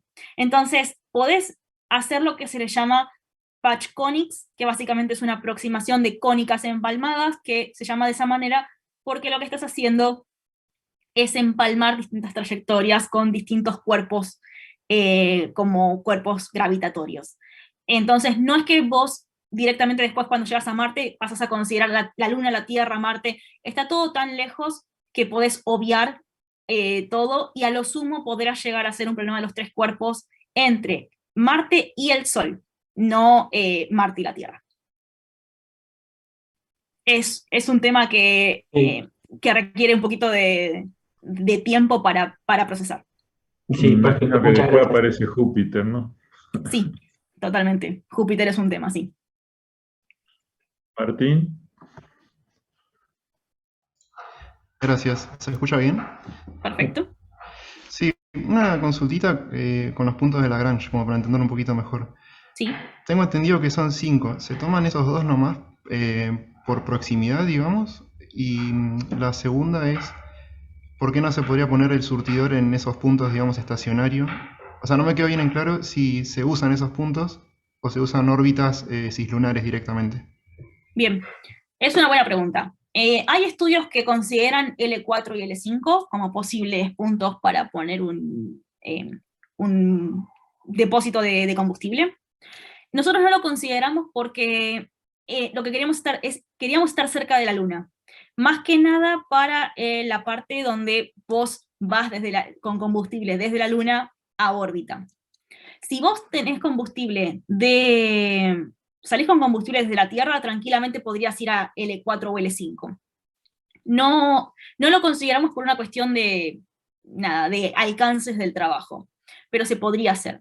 De hecho, ya te digo, hay un estudio muy interesante que lo considera, y L3 ni se menciona porque L3 es un punto muy, muy inestable que está del otro lado de la Tierra, del otro lado de la Luna, así que ese pobre es el que nadie quiere, pero se consideran L1 y L2 por proximidad a la Luna. Para el que no lo sepa, hay 5 puntos de Lagrange. Los puntos de Lagrange, aprovecho a contestar preguntas ahí del chat, son puntos donde la gravedad de la Tierra y la gravedad de la Luna se balancean. Es la forma más fácil de explicarlo. Después obviamente podrá surgir la pregunta, ¿y por qué hay tantos puntos donde se balancea y no solamente uno? Pero bueno, la verdad es que al que le interese lo invito a la optativa de trayectorias, y ahí lo hablamos con más detalle. Pero bueno, tenemos la Tierra, tenemos la Luna, entre medio de los dos tenemos el L1, más allá de la Luna, pero en la misma línea que la Tierra, tenemos el L2, detrás de la Tierra, pero en la misma línea de vuelta, tenemos el L3, y en triangulación tenemos L4 y L5. Son puntos donde nuestra energía potencial y cinética se balancea, entonces tenemos ahí como un punto estacionario, y bueno, son puntos estables. L4 y L5 se consideran viables porque son estables, versus L1, L2 y L3 que son inestables. Pero bueno, se considera mucho L1 y L2 por su proximidad a la Luna. Y el tema, buenísimo. Sí. No iba a decir, el tema de norte-sur es simplemente una cuestión de que existen varias formas de orbitar esos puntos, y bueno, a veces se hace por debajo y a veces por arriba, y una forma de diferenciarlos es norte-sur. No sé si querés contestar del chat, Sonia. Dale. Bien, vamos con la de Lucas. ¿Se sabe aproximadamente cuántos lanzamientos de cohetes con combustible se necesitaría para reabastecer a uno solo que viaje hacia Marte en caso de que no se pase por la Luna? No tengo idea. Me imagino que se sabe, me imagino que SpaceX lo debe tener calculado, yo no tengo el número, pero me imagino que vamos a estar hablando de más de 10 lanzamientos o por ahí, aprox. Lo que se podrán imaginar los tiempos que van a estar en órbita, podemos estar hablando de un par de semanas incluso. Después, ¿cuál es la cantidad de tiempo? Este es de Alexis. ¿Cuál es la cantidad de tiempo que se maneja y cuál es el margen de tiempo que se tiene por si ocurre algún fallo o problema? Bien, los tiempos que se manejan con las estrategias que mostré son aproximadamente 15 días. 15 días para reabastecer combustible. El tema de los tiempos que se manejan para fallos o problemas va a depender más de la misión en particular, no lo tenemos en cuenta nosotros. Sí tenemos un pequeño margen incorporado en el tiempo que va a tardar el cohete en hacer el reabastecimiento en la órbita lunar, pero en general eso se cubre bastante como por los propios errores computacionales. La verdad es que como no tenemos una simulación precisa, directamente podemos asumir que ya de por sí se le ponen márgenes, casi casi. Contesto una más y le doy la palabra a Pablo. Pone Matías, el tema del combustible en la Luna es como que hay que instalar una industria para hacer tantas toneladas, suponiendo que se puede hacer. Sí, por supuesto. De hecho, el proyecto con el cual yo hice la maestría estaba calculando eso. Estaban calculando qué se necesitaría para hacer una planta de producción de combustible. Y sí, la realidad es que no sería algo sustentable para una industria nacional como es la NASA o como es la ESA, incluso si se considerase una unión de todas esas agencias, probablemente no hubiera suficientes recursos. Sí o sí tenés que recaer en industria privada. Y bueno, es lo que se está haciendo últimamente, así que no es algo alocado. Si querés, Pablo. Hola, quería consultar el tema de el tipo de combustible usado para o sea, la recarga que se hace. ¿No limitaría el alcance, por así decirlo, o a dónde se podría llegar? Porque si solo puedo cargar hidrógeno y oxígeno, supongo que serviría para Marte, pero si quiero ir más allá, habría que volver a hacer esta idea en otro Bien. lugar como Marte, eso digo. Sí, a ver, el tema este es un tema, ¿no? Es un tema limitante. Si consideramos oxígeno e hidrógeno, la realidad es que solamente los podemos considerar para lo que son maniobras de ida, por así decirlo. Entonces, para la llegada, como tenemos un par de días, tenemos a veces hasta meses, para llegar desde la Luna hasta el lugar donde querramos llegar, probablemente el oxígeno y el hidrógeno no sobrevivan suficiente tiempo, se nos entraría todo en ebullición y bueno, no hay mecanismo de enfriamiento suficientemente eficientes como para poder bancarlo 3 meses o 6 meses.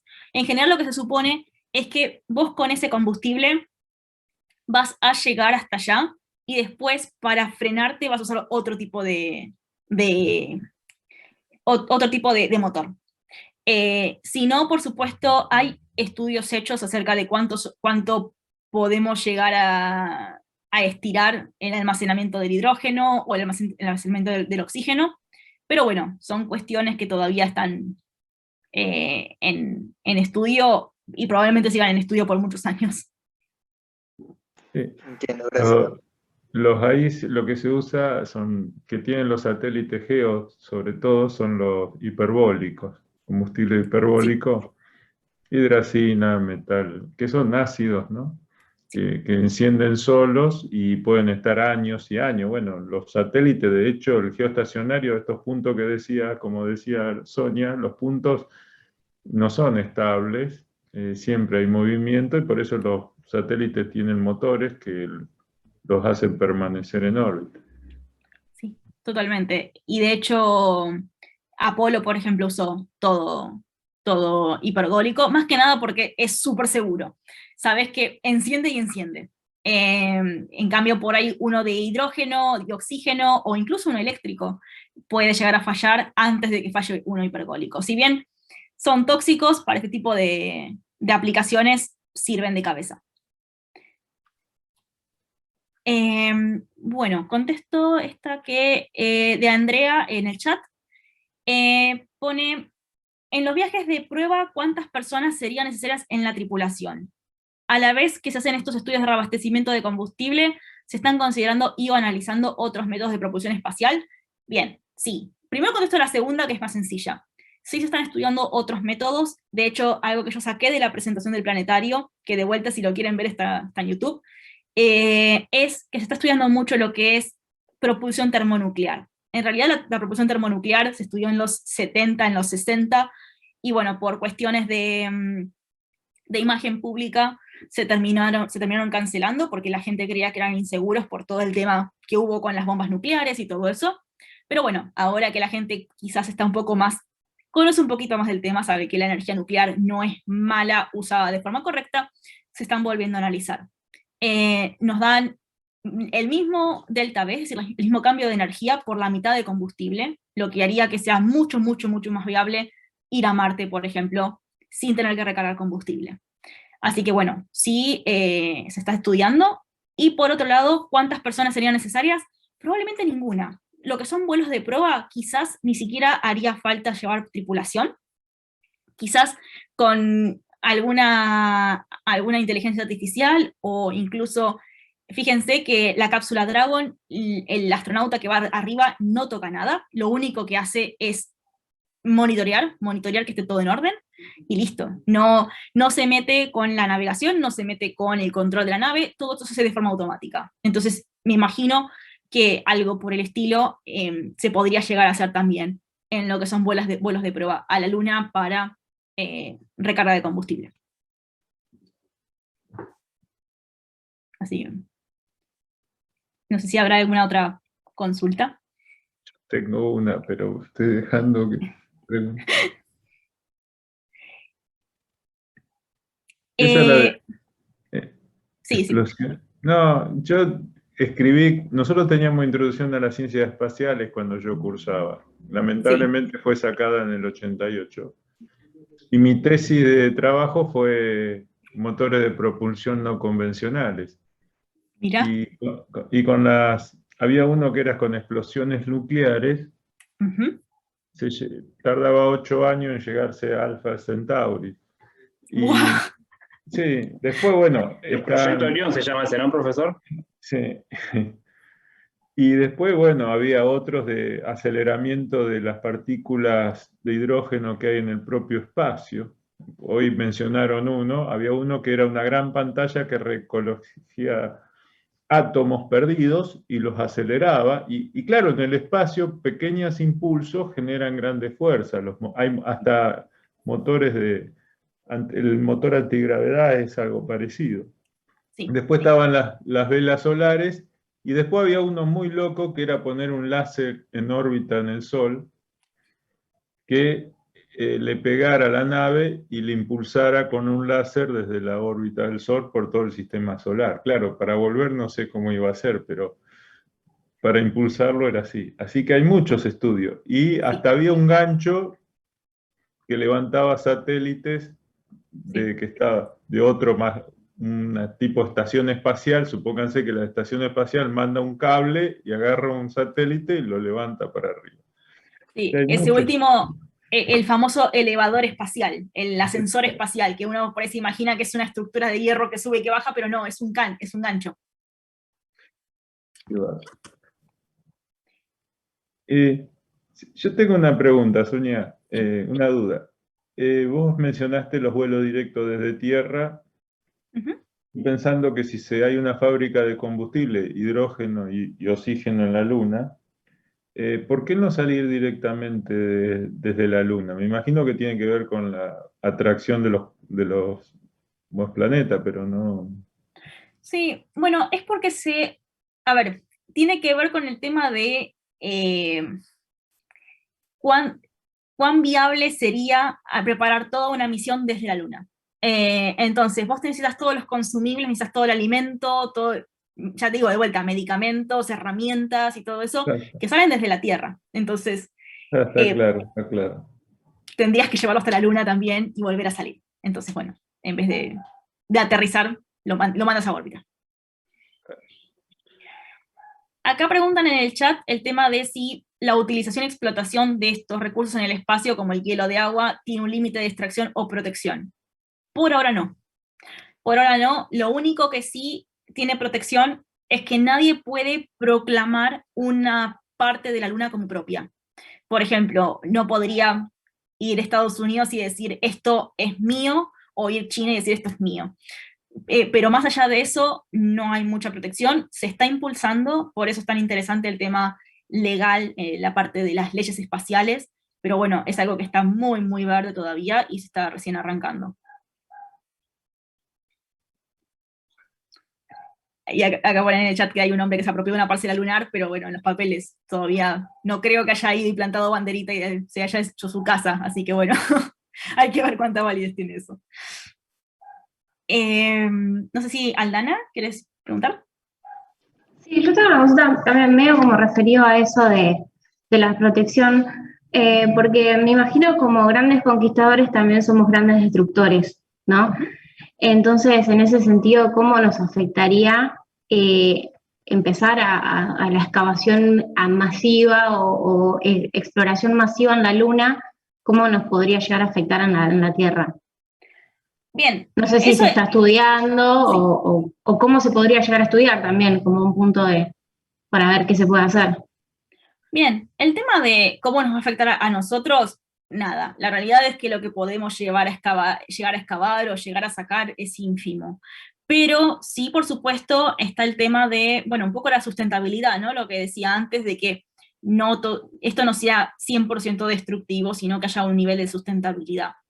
La realidad es que el hielo que hay en la Luna se formó a lo largo de cientos de millones de años, es decir, ni siquiera es como los fósiles que se formaron en millones de años, sino que estamos hablando de la época de la formación de la Luna, o sea, estamos hablando de miles de millones de años. Así que bueno, no muchos miles de millones porque no hay mucho más, pero bueno, sí hablamos de cosas que no se van a poder recuperar. Entonces, sí, por supuesto, eso es algo que se tiene en cuenta, que se está estudiando, y bueno, probablemente sea más apropiado que se lo pregunten a la gente de la parte legal, a ver qué es lo que se está tratando. Sí, no creo que llegue, porque nosotros todavía no tenemos ni lo que pasa por arriba nuestro. Un poco me imagino que la charla va a ser más a todo lo que es la parte legal de satélite y espacios espaciales. Pero me hicieron acordar esto de Aldana, de los problemas, los riesgos. Había una serie bueno, no se sabía qué hacer con los desechos nucleares en la Tierra y se llevaban a la Luna.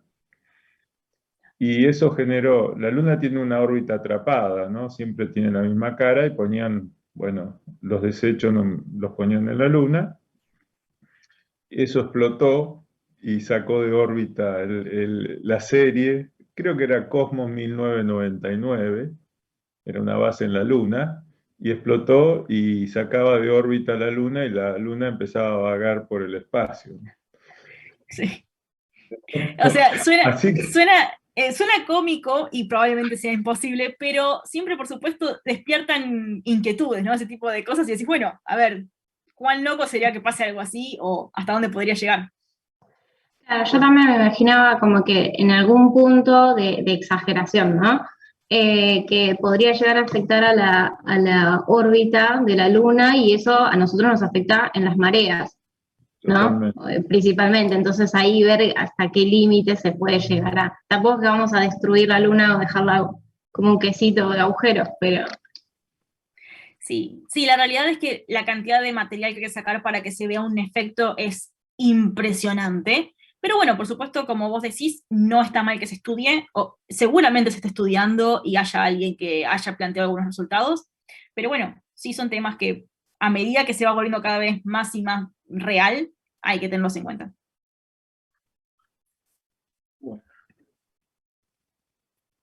Creo que no hay más preguntas. Profe, yo tengo, no era una pregunta, no tiene que ver con el que hace, pero tengo un comentario para hacer, porque mencionaste recién lo de SpaceX con sus naves Dragon, que en 2 horas a partir de ahora está el lanzamiento. Si alguien le interesa verlo en YouTube, hay un lanzamiento de una nueva misión de SpaceX. Es verdad. La misión Están La Inspiration 4. están lanzando seguido, un par de veces por semanas a veces. Sí, pero esta en particular, la que mencionan acá, es la Inspiration 4, que son 4 astronautas, en realidad no son astronautas, son 4 civiles, por primera vez en una misión comercial. Así que, sí. Lo notable es que es la primera misión en la historia comercial que no tiene ninguna agencia nacional de por medio, no está la NASA ni nada, más allá de las habilitaciones de la FAA, pero no hay nada por Sí. Sí, bueno. Sí, a ver, el que lo quiere ir a ver. Bien, tema evaluación. A ver, yo ya la tengo lista, en cuanto cerremos esto, la habilitamos. No sé, Marcos, si estás de acuerdo. Sí, después vemos cómo va, porque es un tema, no es fácil el tema, así que no se preocupen. La idea es que participar y ver estas cosas que creo que es muy interesante y que también nos abren un poquito la cabeza a nosotros que por ahí que queremos seguir después y ver que la amplitud de cosas para estudiar son un montón, y muchas tienen que ver todavía con la falta de haber llegado a la tecnología para lograr cosas, ¿no? Porque estamos hablando de la misma propulsión que usó Apolo, ¿no? O sea, Sí. si bien el Falcon está usando queroseno y oxígeno, no podría conseguir queroseno en otro lado. Sí, un combustible que se está estudiando mucho, y el motor del cohete que estamos haciendo en el CTA, que no sé, creo que no mencioné ese proyecto, que es en el Vecta, usa metano. Porque el metano es muy abundante en otros planetas. Todas las lunas que están en Júpiter o en Saturno, hay varias que tienen metano, que también es muy abundante en la naturaleza. Ujú. Sí, y como decía antes, ya uno de los grandes pasos para obtener metano es primero probar la reacción para obtener oxígeno, y ya se probó en Marte, así que bueno, creo que va más rápido el tema ese que el tema de extraer el agua en la Luna.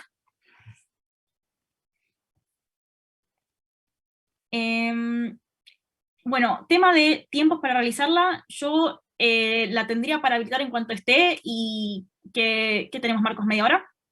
Sí, sí, sí. Dale. Sí, igual es muy cortita, es muy conceptual, no vamos a estar hablando del tema matemático, ni mucho menos, va más al tema de la problemática. Aprovecho a contestar acá 2 preguntitas cortas. A ver, respecto a los dispositivos en órbita, se realizan literal en órbita, es decir, tienen que... no entiendo muy bien la pregunta de Nicolás. A ver, todo lo que estuvimos hablando se realiza en órbita, pero se hace de forma automática, no hace falta que haya tripulación. El hecho de que haya tripulación es simplemente porque las misiones al final son tripuladas, es decir, a Marte o a la Luna o a donde sea, se lleva gente para hacer experimentos, pero no necesariamente son tripuladas. Después, lo mismo, una pregunta rápida, que es si la precisión requiere de una constelación de satélites, la precisión en la navegación. Sí, probablemente. Probablemente hay otras opciones, hay otras soluciones, pero probablemente sí. Y el metano también es un combustible muy limpio, sí, es bastante limpio, larga agua, que bueno, en realidad es uno de los peores contaminantes de, o sea, ahí se me fue la palabra, gases invernaderos, uno de los peores gases invernaderos, pero es muy limpio comparado con con otros gases. Bien. No sé, Marcos, ¿a qué hora querés que No, largue vos la había puesto a las 7. Yo diría Sí, que pero no la la puedo cambiar. demoremos mucho por si quieren ir a ver el lanzamiento, aunque falta, todavía estoy mirando ahí que falta un rato. Dale, No, sí, faltan 2 horas para el lanzamiento, así que Sí, es perfecto. 4 y... Bien, está. yo ahí lo programo, a las 7:15 se habilita, y tienen hasta las 7:45, y estamos.